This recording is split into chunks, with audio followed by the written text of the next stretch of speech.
Welcome to the GLIO CEO Investor Series. My name is Kyle West, and I manage a listed infrastructure security strategy at Duff and Phelps Investment Management. Today we have Dave Hutchens, CEO of Fortis, joining us. I would like to start by thanking GLIO for hosting this event and for all the work it does for the infrastructure asset class. Dave, maybe to help us set the stage for our conversation today, could you share a bit about your background and your journey with Fortis? Yeah, sure, Kyle.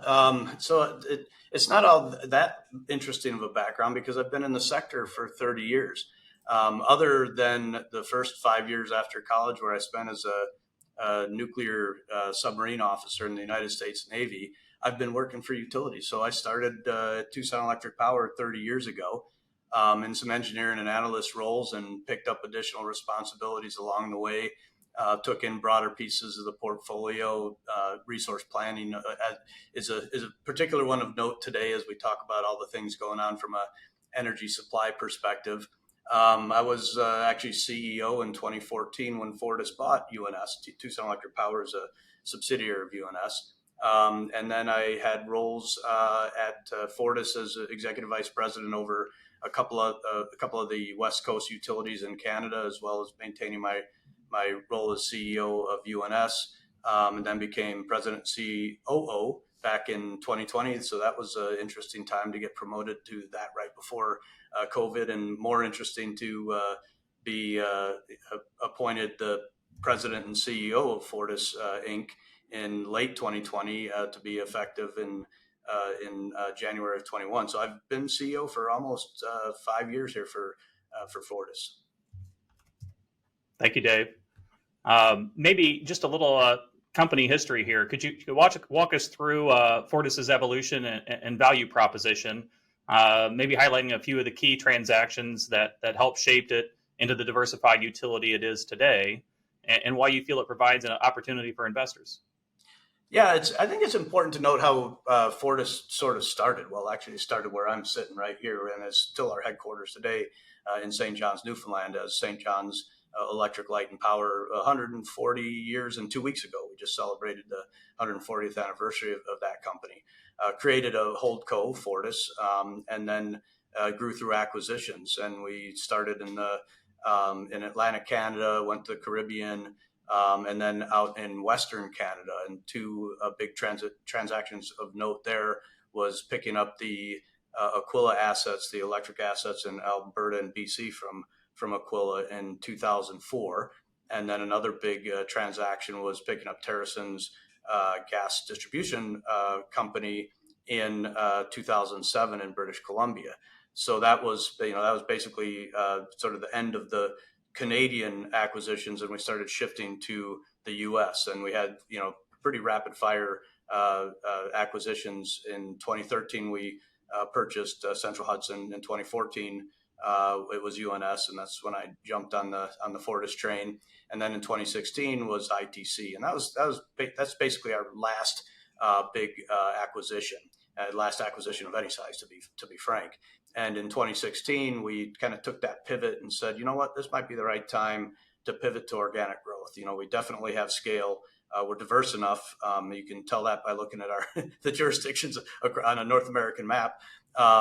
And of course, we had the underlying subsidiaries that would allow us to pivot to that organic growth, particularly some of the larger U.S. utilities as well as the Western Canadian utilities. So that's kind of been our story, and I think it's the proof of looking as to whether or not that pivot made sense. From 2016, from the time that we purchased ITC till the end of this year, if you looked at an average rate base CAGR across that time frame, 6.5%, which is pretty darn good. So it was the right time to do that pivot. And then of course we continue to execute on the other things that are important to our shareholders, and that's things like our dividend growth. And we've been raising our dividend for 52 consecutive years, which is definitely a track record we're very proud of. Pretty impressive for sure. Thank you, Dave.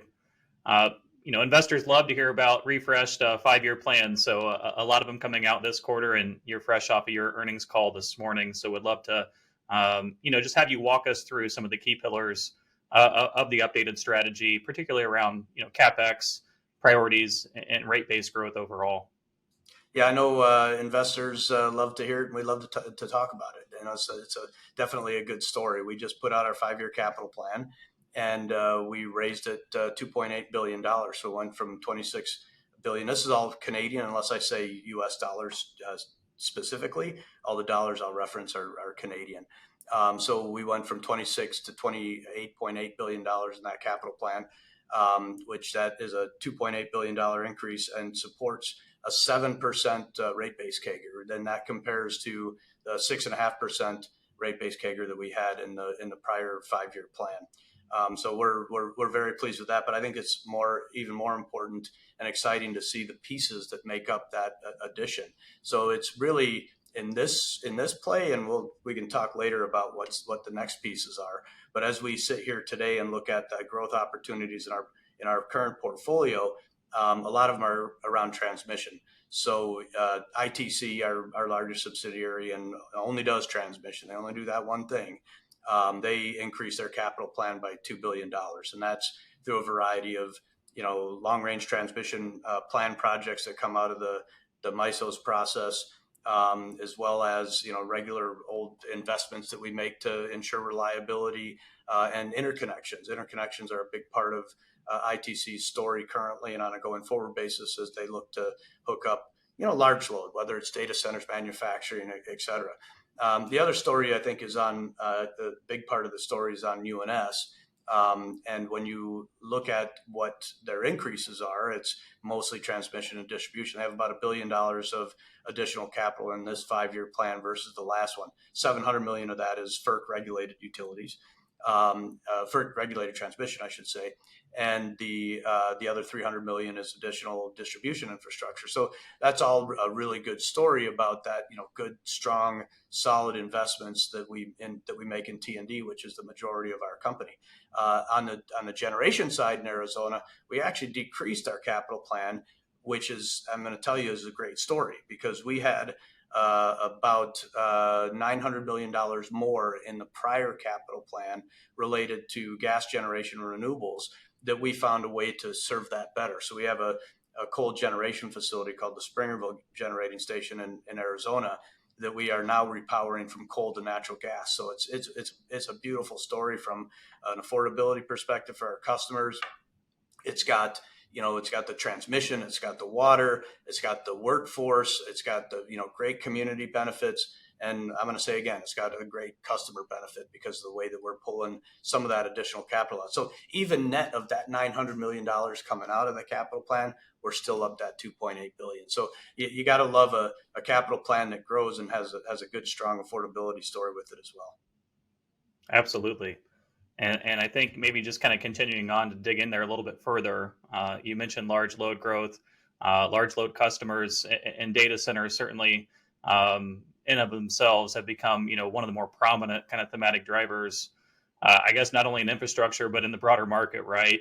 So maybe, dive in there a little bit more. I'm sure investors would love to hear just where across your portfolio you're seeing the strongest tailwinds, either from data centers or large load customers in general.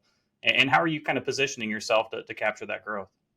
Yeah, so there's two main jurisdictions that we are really seeing this being quite active. The first is Arizona. And I just mentioned that we pulled $900 million of generation out of the current 5-year plan compared to the last one.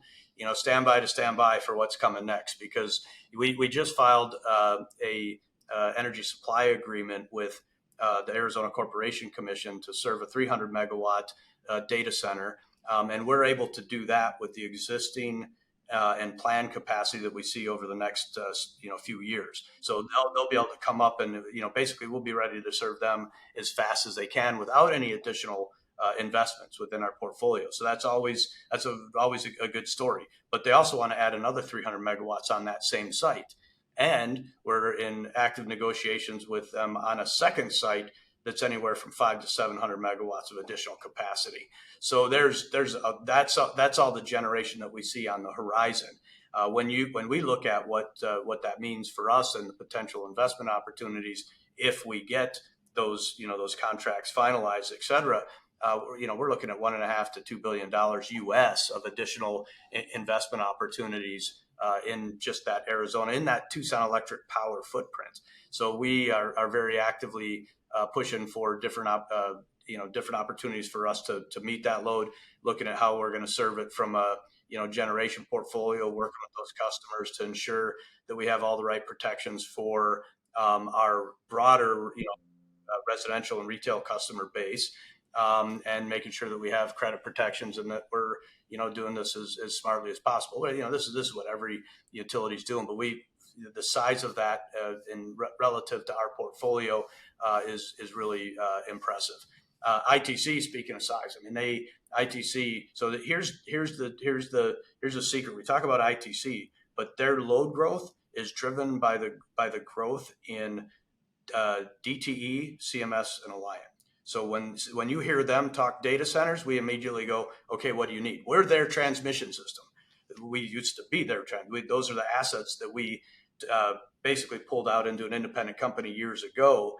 And now whenever they need those transmission, that's us investing behind the scenes. So there's 8,000 megawatts of additional data centers and load growth and economic development in general opportunities there that are spread across ITC's footprint. So we're waiting to see how we're listening as closely to their earnings calls as investors are, because we want to understand how that growth is really coming so that we can prepare for it on the transmission side. Obviously, there's processes that you have to go through, like the long range transmission planning process with MISO on some of them, but that's our investments that are hiding behind there. So we're really excited about what we see in that Midwest footprint.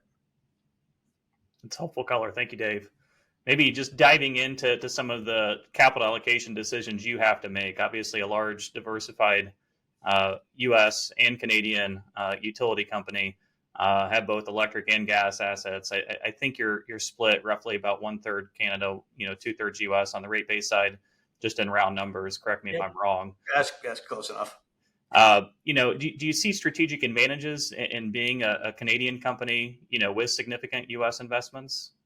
Yeah, because it's a way for Canadian and other investors to get sort of both sides of the border investment opportunities. I think it might be no surprise that we're seeing the U.S. economy grow a little bit faster than the Canadian economy as we sit here today, and has typically been the case. So there is a little bit more opportunities that we see for growth. I mean, especially when you think about the drivers currently in the U.S. administration, when we think about data centers and AI and pushing that forward and trying to get manufacturing and those kind of growth opportunities back in the U.S. That all needs us. Those are all driven by electrons, and that just happens to be what we do for a living. So we're happy to see that driver south of the border, and that gives the Canadian investors, which is still our majority of our investors, are Canadian. And I should mention too that about 1/3 of them are actually retail investors. So those are good long-term investors who are looking for those kind of growth opportunities with the diversified portfolio that we have. I think that's also a very important characteristic is it's not just the growth that we're seeing, but also that low risk that we're seeing. So that risk return is right in the great bucket in my view. The other part of this is on I guess it's north of the border. I would say that's typically what I would say in the U.S. So the Canadian side of things, we are seeing a very strong impetus from the Canadian government to grow their economy. They actually are just putting their budget out today, so I haven't had a chance to read it yet. But they've already been pushing dollars towards getting some large infrastructure projects moving in Canada. They've named 5 out of the gate. They created this major projects office. They're looking at ways of streamlining, permitting, siting. So to me, it's really exciting. I've never seen this where you have both the U.S. and Canada both trying to grow their economies so strongly, and we just happen to be on both sides of that border. So I think in the end we're going to see a bigger part of the world pie in North America, because the U.S. is looking to bring more stuff into the U.S. and build and manufacture more product in the U.S. And Canada is kind of looking to do the same thing, but also spread out globally so they are not necessarily relying solely on one trade partner. So all this means is we're hopefully, on a North American continent and within our footprint, are pulling a larger percentage of global GDP into those regions. Thank you, Dave. Maybe, just touch on regulation a little bit here, and just maybe some of the key differences between, the Canadian framework and the U.S. framework. Obviously, as a regulated utility, investor, regulation is certainly extremely important to understand and evaluate, and certainly appreciate how important it is from your seat as well. So maybe talk to us a little bit about the key differences that you see from one side of the border on the other on the regulation side. Yeah, thankfully, it's mostly the same. It's everyone speaks the same language. When you think about having a regulated construct, those are all the same. There might be some nuances here and there. Like Arizona, we have elected corporation commissioners. Most commissioners of public utility, I would say, in the U.S. and for sure in Canada, are appointed. So it's a little bit different. There's other jurisdictions that have not of ours, but that have elected commissioners. So there is slight difference there. I think overall you will see lower ROEs and equity thickness in Canada, but that's also balanced by much hardier, I'll say, regulatory mechanisms. Whether it's a forward test year. There's a lot of revenue trackers, et cetera. So there's a lot more of the variability and the risk squeezed out in Canada. So that's part of the reason to explain that sort of ROE differential. But however, there's also the bigger picture, which is ROEs authorized, say in Arizona, are not necessarily met because they use a historical test year, right? So you end up with regulatory lag for investments made until you have the next rate case and start recovering on those. So it's a little bit more of a sawtooth earnings curve. And in Canada, even though there's lower ROEs, we tend to out earn them or over earn from an ROE perspective because there's so many additional opportunities for growth, and those regulatory mechanisms are good and consistent. You alluded earlier to maybe seeing a little bit more growth on the U.S. side versus Canada. So just, from a capital allocation perspective, if you could just kind of dig in a little bit and talk about some of the opportunities you're seeing in Canada, relative to the U.S., and how you kind of approach your capital allocation decisions across the jurisdictions. Yeah, I would say right now our faster growing utilities are in the U.S. versus Canada. But not by much. I mean, there's still a heap of opportunities up in Canada, specifically in British Columbia, that we think will come to fruition here. So it's not. So I always struggle a tiny bit with whether to call this capital allocation or not, because when you own a regulated utility, you are bound by a regulatory compact with that commission and community and batch of customers. And that is, if we need this stuff, you'll build it for us, right? It's not only that we get to build it, but we have to build it. And so part of that regulatory construct is to provide that safe, affordable, reliable energy for our customers. So what we typically do is develop these capital plans from the ground up on what those customers in each jurisdiction need, and that we know that the regulators are going to support, et cetera. So it is a bit of a ground up view of how we pull those capital plans together. So it's not like we have this finite bucket of money and say, here's the cutoff and you fell below it. We have to maintain those regulatory relationships and the value of those utilities by investing in them. Now I know I just said all of that, but in the end, we have three utilities that are 70% of our capital plan and our growth. And that's the three biggest: ITC, UNS, and Fortis BC.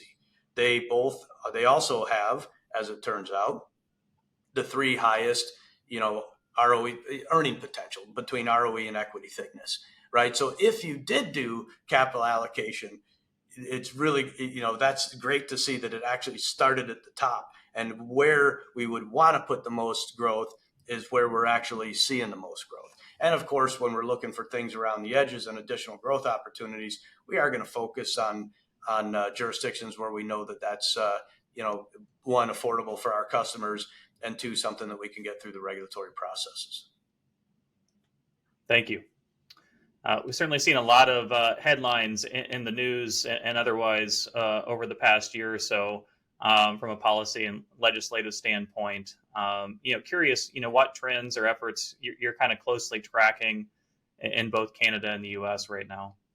Yeah, boy, what aren't we closely tracking, right? It's always fun to open up the paper every morning. There's always something a little different. Like I mentioned, today we're going to open it up and see the Canadian budget being announced. Which, so on the Canada side, with a new administration in Canada, that new government is looking to really boost growth.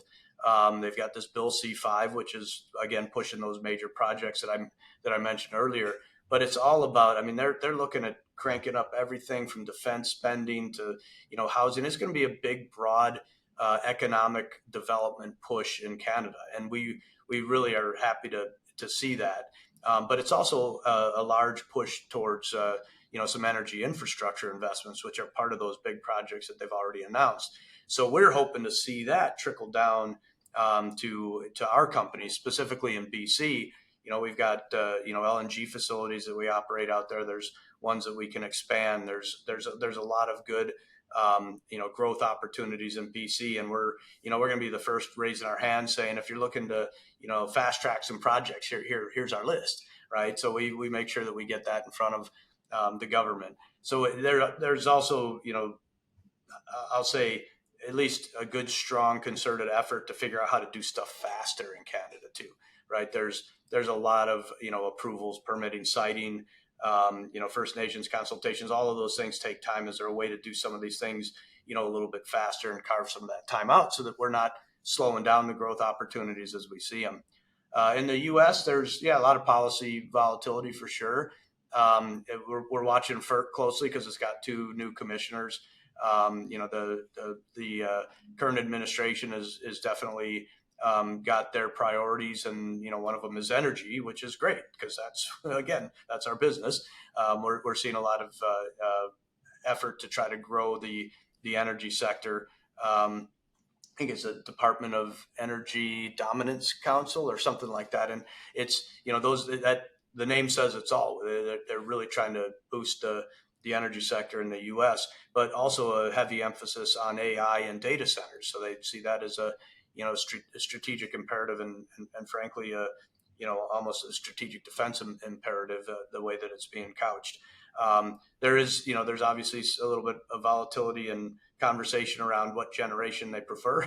So, it's kind of all of the above, more all of the above than before, but there's a couple things that, make us a little nervous on the renewable side of things, because we do think that they wind and solar have a very important part of the portfolio, and being seen for what they can provide, which is energy and not capacity.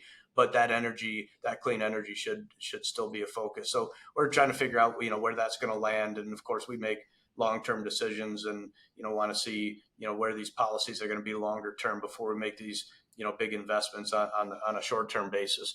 And then there's things like the tariffs add a little bit of volatility to the conversation, because they change quite often, and we still haven't seen much, if any, impact really to date across our portfolio. But we do expect longer term, for whatever those tariffs are going to be, they will have some level of impact. And we just want to make sure that whether it's cost, affordability, inflation, the things that impact our customers, that we completely understand that, but also from a supply chain perspective.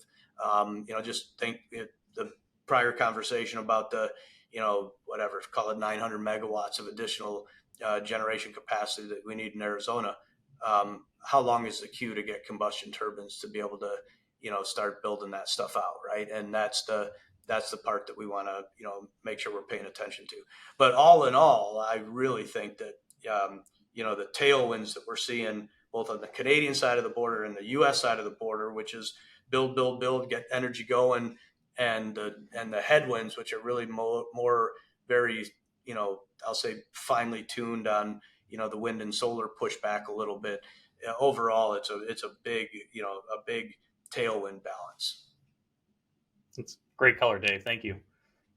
Certainly no shortage of opportunities for you guys at Fortis these days. Increasing that CapEx plan, I feel like almost every time we hear from you. Let's talk about financing a little bit here, and maybe just high level, kind of walk us through, how you plan to finance this kind of robust CapEx portfolio you have, and maybe touch on some of the recent asset sale announcements you guys have put out there as well, and let the audience know if you feel like that could be an avenue to continue to consider going forward.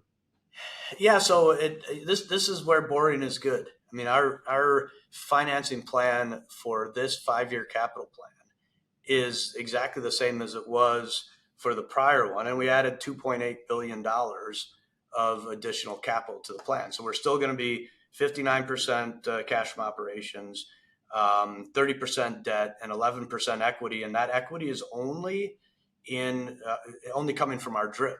So we have an ATM, so we have no discrete issuance is required or desired in that 5-year period. We have a $500 million ATM, sitting there in case we need it, but that's just, that's a buffer. Again, it's not something that we see that we need to fund this new capital plan. And the reasons why we were able to do this was, one, we just issued $750 million of hybrids. And we also just sold Turks and Caicos and our Belize assets. So between those two, we're sitting here in the same spot as we were, with $2.8 billion more of capital in the plan. And yeah, so and by the way, and that's all, and it's credit positive from the last plan as well. So this is all a great story for us. This isn't to be a read through on we're going to be selling a bunch of stuff to fund additional growth on a going forward basis. It just so happened it worked here. Take those two decisions as very discrete and not as a shift in policy of us. I was getting the call or the question on the earnings call this morning on, well, does that mean you're getting rid of CUC, our Caribbean utility in the Caymans? And it's like, no, these are discrete things that we did and now we're done. And our main focus here is, look, we're focused on executing this capital plan and looking at the laundry list of other things that we call above and beyond the plan, and seeing if we can get those into the next plan. That's great. Thank you. How about the other side of the M&A equation here? Do you foresee any opportunities to grow your business inorganically? Yeah. So we're not really focused on it, but you can't not pay attention to it, right? I mean, that's sort of, part of your fiduciary duty is look for value, and is there, do things change? And I think the thing that we've learned over the past 4 or 5 years is, oh yeah, things change dramatically at times. And is there an opportunity where a transaction might make sense? Well, you'll never know if you're asleep at the wheel here. You have to make sure that you're monitoring this, and we have plenty of our banker friends keeping us up to date on what's going on and things that. But it's also it's a small universe, right? It's not like it takes a whole heck of a lot of our time to be paying attention. It's not like there's 100 investor-owned utilities like there were when I started 30 years ago. It's a much smaller pool, and then even a smaller universe that we would be interested in. So it's not tough, but it's also not our focus, right? So this is, again, we got a 5-year capital plan that's going to take every bit of our effort to make sure that we can execute that while simultaneously looking at that above and beyond list and trying to pull those projects in. It's helpful, Dave. Thank you. Maybe let's talk about executing the plan here. You mentioned, both earlier today with the refresh plan as well as here on the call, that the increase in the rate base CAGR from 6.5% to 7% over the next 5 years. And, like I said, almost every time we talk, I get the sense that there are a number of opportunities that present upside to this number. So, what challenges does that present to you as far as the company's ability to execute this plan? And, how are you in the industry as a whole kind of managing these? Yeah, so there's quite a bit of upside opportunities, and I'll kind of run through a little bit of a laundry list here, just because they're so ripe. This is things, and I would be disappointed, Kyle, if you didn't ask, the day that we announced our 5-year capital plan with that $2.8 billion of additional capital. If your next question wasn't what else you got, What else you right? got? I mean, yeah, and that's exactly how we look at it, right? It's like, okay, these ones, now let's go get the rest of the rest of this opportunity set. So at ITC, we still have 3.3 to 3.8 billion US of additional investment opportunities beyond the plan, related to tranche 2.1 investments that we've already been allocated through that process. We've got tranche 2.2. I know they're changing the names on these, but basically the next LRTP process step that they're going through and analyzing and trying to define the load growth scenarios and then look at what transmission is needed there. So that's another avenue. There's competitive bid processes going on in Iowa and actually in SPP in some states there as well. The Iowa ones, we're evaluating whether or not we go after those. That's a total. Now this is just a total. I'm just throwing it out there of another 3.7 billion US of transmission projects that are going out for bid. And then of course the 8,000 megawatts of additional data centers and economic development opportunities we're seeing in ITC's footprint. So that's all just in ITC's bucket. Then you kick down to UNS and you have that data center chunk of 1.5 to 2 billion US of generation. You need some transmission with that as well. And then also we're just about to redo our integrated resource plans for both UNS Electric and TEP, which are the two electric utilities under the UNS umbrella. And we're filing those next year, which is going to be another batch of additional projects in there. So while I mentioned we didn't have a whole lot of generation in the existing plan, we expect, over the next few years that we will see that. And again, this is all generation that would be within our regulated utility construct. In Fortis, BC, I mentioned the emphasis on major projects on LNG.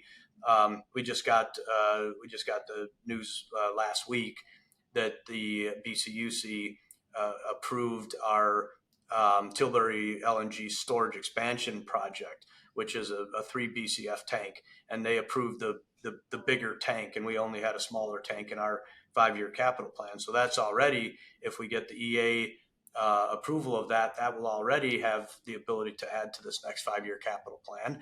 And then there's additional liquefaction for LNG at our Tilbury site for bunkering in a couple of different phases. So when you add all that together, that's a pretty rich opportunity set that we're looking at. Challenges, so far, we've got great people. We've been hiring more. We're going after not just the execution of this plan again, but after that next tranche of projects that we see out there. So the supply chain is going to, like I mentioned on the turbines, is going to be a bit of a TBD on how that plays out over time. I mean, you almost have to go ask for something before you can figure out when you can get it. But we'll make sure that we manage that and manage it within the expectations of what we can do from a company perspective, and what our customer needs. Affordability is going to be a big one, but if you do it right, these growth opportunities will be good for affordability. If you have data centers that plop down and you build the generation and transmission assets that they pay for, and they're also paying for a portion of the rest of the system that's needed to supply them ancillary services and the rest of the support of the grid, they're going to be paying for part of what the other customers are paying for.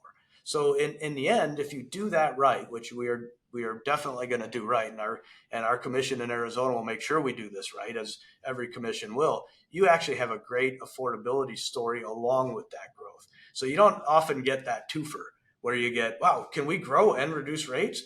But this is that time where if you do it right, if you have a vertically integrated utility and can control how those costs and rates are developed with your commission, then it's the best of both worlds. That's a really good point on affordability, and I think that's something that a lot of people are certainly outside the industry kind of missing right now. So I appreciate the color there. Yeah, not to get too off topic, but that's because they compare the difference between the deregulated markets, and that are always have an issue with trying to get capacity pricing right. And here you can't necessarily control the price. You can't give them a one-stop shop wrap of a generation, transmission, distribution that's needed for a large new customer. You have to do it in pieces. And if you do it in pieces and create increased demand without the capacity that shows up to supply it, we all know the economics, how that's going to work. And that's, I think, what we're seeing in a couple of those markets. It's helpful. Thank you. Maybe circling back to regulation here, as we talked about, Fortis, virtually 100% regulated now, and we mentioned how important it is, obviously, from your end as well as our end, to kind of understand what the outlook is. So, on a forward-looking basis here, what's on the horizon for you all? You mentioned, obviously, a very key rate case, in Arizona. Maybe talk through that in a little bit more detail as far as what you're looking for and what could maybe improve kind of the regulatory outlook, both there as well as otherwise, if there's any other rate cases that you want to point out. Yeah, Arizona's regulation is really constructive right now. So let me start by talking about CH. It was good to get that last rate case in the books a couple months ago. So Central Hudson got that done, and it's a 3-year, it's a forward-looking settlement process. So they're done for 3 years, which is really good to put that check mark. So Arizona's getting quite a bit more constructive. They're pushing for things that we've always been pushing for, which are things like formula rates, which takes out that sawtooth earnings curve that I mentioned prior. And so we have just filed this big rate case for TEP. It's that's again for our historical test year basis. So we've already spent this money. Some of it's, a big chunk of it happens to be battery storage, which is part of our overall resource portfolio diversification and decarbonization efforts that we have down there. So we have a piece of that, and the rest is just all standard T&D and generation type investments. So there's that level of investments, which happens to be $700 million of additional rate base since the last time we filed a case, it's a pretty sizable, but definitely supportable rate increase that we need. So we haven't got the first set of intervener testimony. That doesn't happen until February next year, and then the hearings will be in April, and we hope to have that case settled by September of next year with rates in effect. So there is a little bit of, because I know you'll want to look at this, Kyle. There's a little bit of a read through on the formula rate, because we did file for formula rates at TEP, and that's the UNS gas case, which it's a very small subsidiary of ours. It's under the UNS umbrella. We've already had the hearings on that. We should have a decision and rates in effect in Q1, but we filed for a formula rate. So importantly, the Arizona Corporation Commission staff is supportive of the formula rates, which I was hoping so, because it was actually a commission policy statement that was trying to push the formula rate. So these are all good signs as a read through that, hey, formula rates are looking good, and if they get approved for our UNS gas, there's probably the likelihood of some version of the same kind of thing being approved for us at TEP. So that's really the main thing that we're watching from a regulatory perspective, and that's going to be I think a very big positive for us, because if we do have some big investments on a going forward basis as part of the integrated resource plans, set aside the ones from the data centers, but just for the rest of the customers, it's a much better way, not just for us to recover costs, but for our customers to get that cost slowly fed back through. But also, if you have a formula rate, if you stuck with the historical test year, you wouldn't get the benefit of increased sales or hotter weather, which it seems to be hot in Arizona quite a bit. So with a formula rate, those sales that are in excess actually end up reducing customers' bills. So that gets pushed back to our customers, especially when you see them coming from data centers. You want to have that sort of live year-to-year credit of what they're doing back on our customers' bills. It's great. Thank you, Dave. Certainly seems like things continue to progress in the right direction there in Arizona, and we look Yeah. forward to kind of monitoring that as we get through some of those key milestones. So appreciate that. Kind of narrowing things down here, closing down here. Taking a step back here.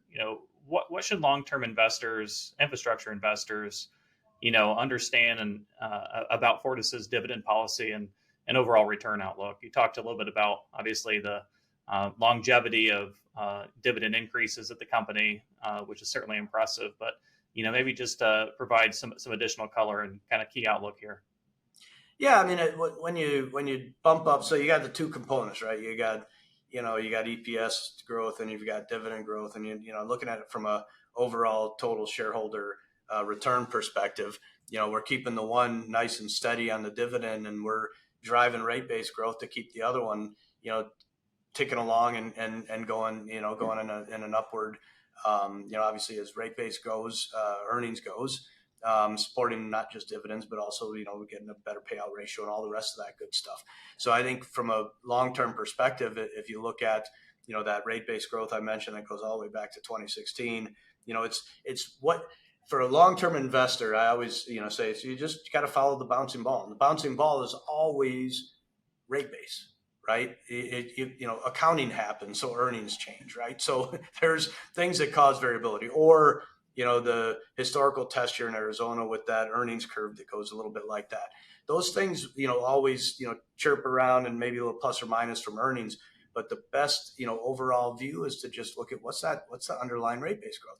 ROEs might go up, they might go down, they might, equity thicknesses, all that stuff is going to change based on jurisdictions or markets or economy, et cetera. But at the end of the day, follow that rate base growth and showing, our strong level of execution and frankly exceeding our capital plans, on a regular basis. That's the part that I think is most important. That turns into earnings. You got the dividend. That TSR looks phenomenal. And again, we've been doing the dividend increases for 52 years, so it's a pretty darn good track record. That's great. Thanks, Dave. Last one from me. How do you see Fortis's role evolving in the listed infrastructure space over the next decade? Yeah, so I really do love that story of the growth on both sides of the border. I think that this is going to be a very interesting spot to be in for the next few years as we see, the battle for who can develop, energy resources and infrastructure faster. I think that's going to be, very good for us. We have all the right pieces, and I think from a growth perspective, we do have strong growth from that laundry list of above and beyond the plan. I think there's, chances of improving it further. And then on the risk side of things, we're getting, lower risk in our portfolio, almost, consistently, whether it's through regulatory mechanisms like in Arizona, whether it's through wildfire legislation in Arizona and the things that we're doing there, whether it's selling a Caribbean asset and Belize assets. I mean, we got a good growth story, we got a good risk story, and we're making them both better. And that's where I think we can see over the next decade that we're going to be very well situated to, definitely execute on some of the opportunities that we see. And I wouldn't, next decade sounds like a long time, but we're utility folks. So next decade is just sort of that midterm, right? It's we put in stuff that lasts 30, 50, 60, 80 years.